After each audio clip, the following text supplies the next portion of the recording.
I'm not that social media guy, but every now and then I like to take a look on Instagram.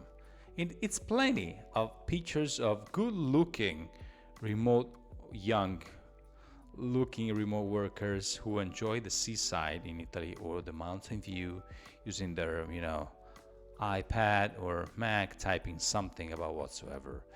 And then I look at myself in my office with, yes, I'm green, as you can see, my workers, and I think, what did I did wrong?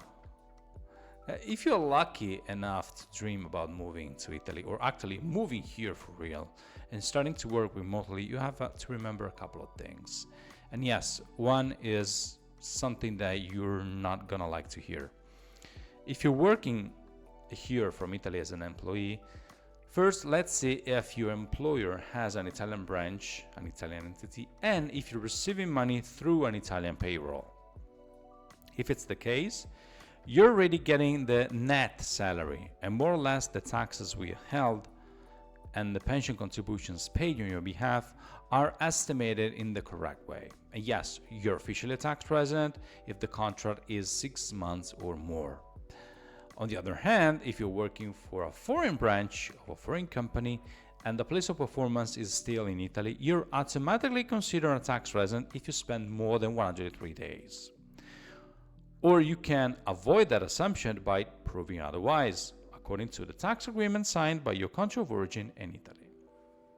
If you're a freelancer, it doesn't matter where your clients come from.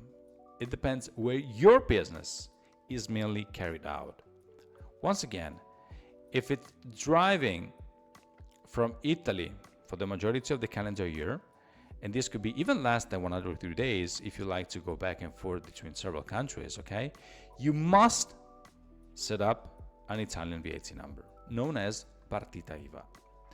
Whether you're an employee or self-employed, moving to Italy as a new tax resident could be a nice deal in terms of tax benefit.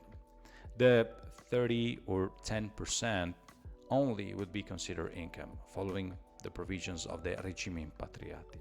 However, if you suffer from some withholding taxes abroad or any amount withheld on your behalf in other countries, you have to work on a very detailed, careful tax estimate on a global basis.